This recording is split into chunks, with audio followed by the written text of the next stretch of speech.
once again.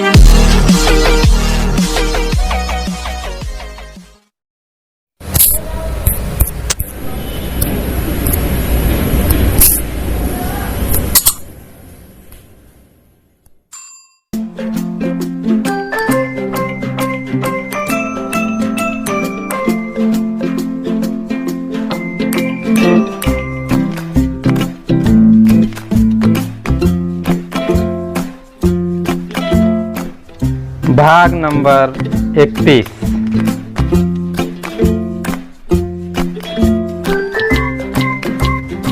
प्रकाशित वाक्य की पुस्तक 3 अध्याय 19 पद।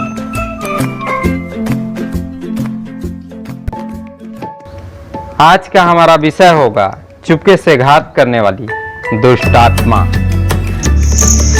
प्रभु यीशु मसीह के नाम में आप सबों को जय मसीह।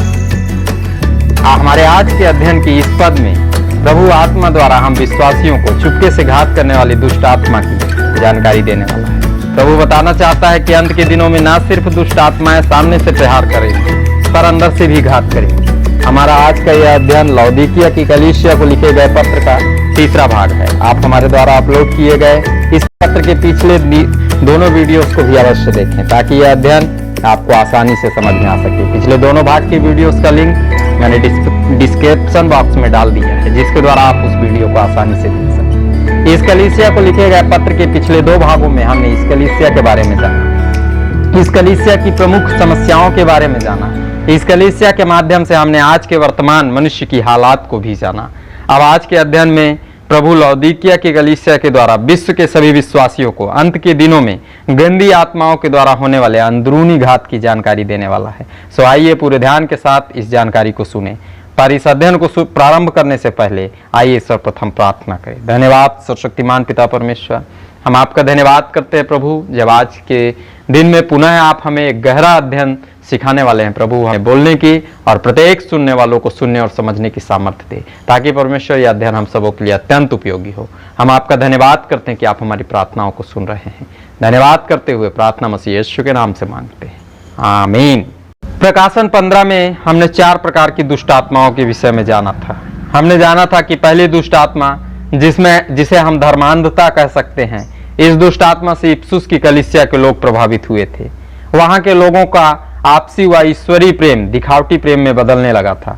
दूसरी दुष्ट आत्मा जिसे हमने निकुलाइयों की शिक्षा के नाम से जाना था, यह दुष्ट आत्मा मनुष्य को शरीर और आत्मा में इतना ज्यादा फर्क करना सिखा देती है कि मनुष्य शरीर को कुछ भी नहीं समझता, उसे वह अनैतिकता व गंदे वातावरण का सहभागी बना देता है। यह भी कई विश्वासियों को नरकीय लाइन में लाकर खड़ा कर देती है। तीसरी दुष्ट आत्मा जिसे हम अल्प विश्वास कह सकते हैं, यह दुष्ट आत्मा मनुष्य को अत्यंत भयातुर बनाकर विश्वासियों के हृदय में प्रभु के प्रति विश्वास को समाप्त करने का प्रयास करती है। चौथी दुष्ट आत्मा बिलाम व इजेबेल की शिक्षा के रूप में विश्वासियों पर कार्य करने का प्रयास करती है। यह दुष्ट आत्माएं मनुष्य को शारीरिक व आत्मिक रूप से व्यभिचारी बनाने का प्रयास करती हैं। मनुष्यों को लोभ व अनैतिकता रूपी माया जाल में फंसाकर अपने साथ नरक का भागीदार ये आत्माएं बना लेती हैं। ये चारों वे दुष्ट आत्माएं हैं जिनके शिकार मनुष्य को पहचाना जा सकता है। यदि इन मनुष्यों को निरंतर विश्वासी प्रभु की संगति में रख लेता है तो इन आत्माओं के कैद में फंसे मनुष्य को प्रभु के सामर्थ्य से आजाद किया जा सकता है। इन सभी का अध्ययन हमने दूसरे अध्याय में किया था। तीसरे अध्याय में प्रभु ने हमें उन दुष्ट आत्माओं की जानकारी दी जिन्हें आसानी से पहचाना भी नहीं जा सकता, पर ये अत्यंत खतरनाक दुष्ट आत्माएं हैं जो कि विश्वासी पर चुपके से घात करती हैं। विश्वासी समझ भी नहीं पाता कि वे अपने अनंत जीवन से दूर होता जा रहा है। हमारा प्रभु हमें स्वर्ग राज्य का वारिस बनाना चाहता है, इसलिए उसने बाइबल में हमें अंत के दिनों की संपूर्ण जानकारी दी है। बस हमें उन जानकारियों को ग्रहण करके अपनी स्वर्ग की नागरिकता को सुरक्षित रखना है। मेरे प्रिय भाई एवं बहन, प्रभु की सामर्थ्य के सामने कोई भी दुष्ट आत्मा ठहरने नहीं पाती। पर 5वीं दुष्ट आत्मा जिसे हम आलस्यता कह सकते हैं, जिसका अध्ययन हमने सरदीस की कलीसिया के द्वारा किया, यह दुष्ट आत्मा इतनी घातक है कि हमें सीधे प्रार्थना व वचन से दूर करने का प्रयास करती है, जबकि प्रार्थना व वचन हम विश्वासियों के आत्मिक जीवन का श्वास व भोजन है। जब आत्मा इन्हें प्राप्त नहीं कर पाती तो उसकी मृत्यु तय हो जाती है। 6वीं दुष्ट आत्मा जिसका अध्ययन हमने विरोध की आत्मा के नाम से किया, जिस आत्मा का शिकार प्रत्येक सच्चे विश्वासी को बनना पड़ता है, जिस आत्मा का इस्तेमाल प्रभु परमेश्वर विश्वासियों के विश्वास को परखने के लिए करता है, उसी आत्मा का शिकार शैतान विश्वासी को प्रताड़ित करके विश्वास से भटकाने के लिए करता है। इसी आत्मा का शिकार फिलाडेल्फिया की कलीसिया भी बनी थी। प्रभु ऐसे विश्वासियों से अत्यंत प्रेम करता है, असीमित प्रेम करता है। सो उसने इस कलीसिया के द्वारा अपने प्रत्येक ऐसे विश्वासियों को इन अंत के दिनों में धीरज सहित विश्वास रखना सिखाया, ताकि शैतान अपनी इस चाल में भी नाकामयाब हो जाए। सातवीं दुष्ट आत्मा, जिसका अध्ययन हम लौदीकिया कलीसिया में कर रहे हैं, जो कि सभी दुष्ट आत्माओं से ज्यादा घातक है, जिसके घात को घात खाने वाला भी समझ नहीं पाता। जो आत्मा विश्वासी में झूठे अहंकार को उत्पन्न कर देती है, जो आत्मा इन अंत के दिनों में मनुष्य की हालत को भी बदल चुकी है। इसी गंदी आत्मा के कारण आज के वर्तमान समय में मनुष्य को परमेश्वर के प्रकोप का भी शिकार बनना पड़ रहा है। मनुष्य को कोरोना जैसी महामारी का सामना करना पड़ रहा है। इस गंदी आत्मा का अध्ययन हम निराशा की आत्मा के नाम से कर रहे हैं। पिछले अध्ययनों में भी हम सबों ने जाना था कि यह आत्मा हम मनुष्यों को शैतान बना देती है, हमें परमेश्वर के प्रेम से यह आत्मा दूर कर देती है। आइए हम आज प्रकाशित वाक्य की पुस्तक उसका 3 अध्याय और 19 पद को पढ़ते हैं। मैं जिन जिन से प्रीति रखता हूं उन सबको उलाहना और ताड़ना देता हूं, इसलिए सरगर्म हो और मन फिरा।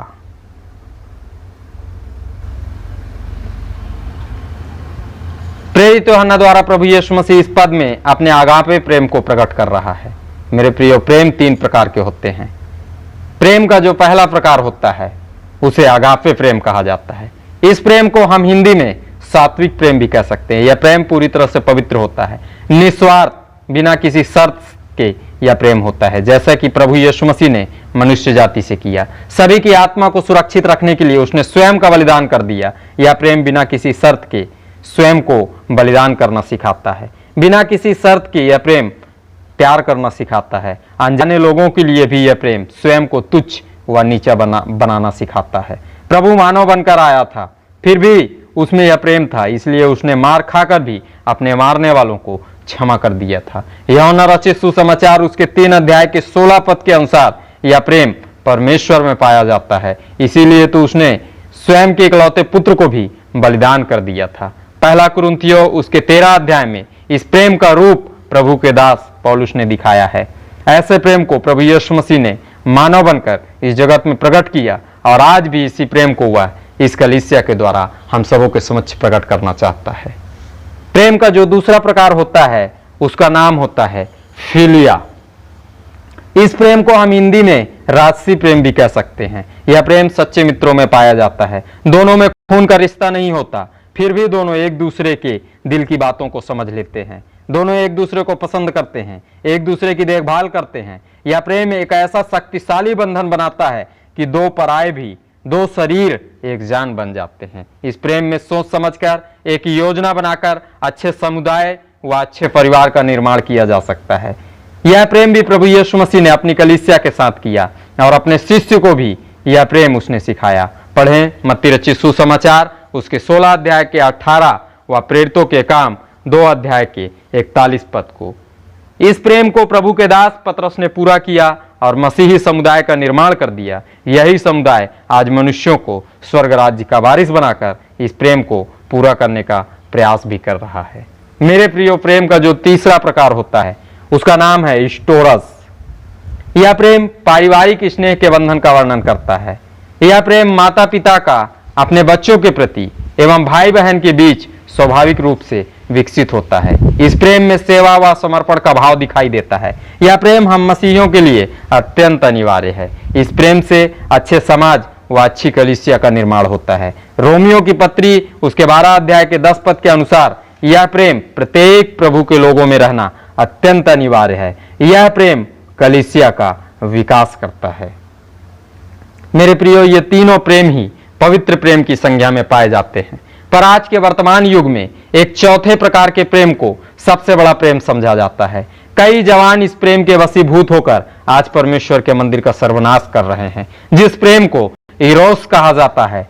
इस प्रेम को हम हिंदी में तामसिक प्रेम भी कह सकते हैं। इस प्रेम में वासना को प्रधान माना जाता है। शारीरिक इच्छाओं की पूर्ति ही इस प्रेम की प्रधानता होती है। अतएव हम कह सकते हैं कि यह प्रेम परमेश्वर के मंदिर को अपवित्र करने वाला या कि अधिकतर लोगों को नरक ले जाने वाला प्रेम है। क्योंकि यदि उत्पत्ति की पुस्तक उसके 2 अध्याय के 21 से 24 पद के आदेश को पढ़ा जाए तो इस पद के अनुसार यदि मनुष्य का संबंध हो तो वह प्रेम दूसरे नंबर का प्रेम बन जाता है।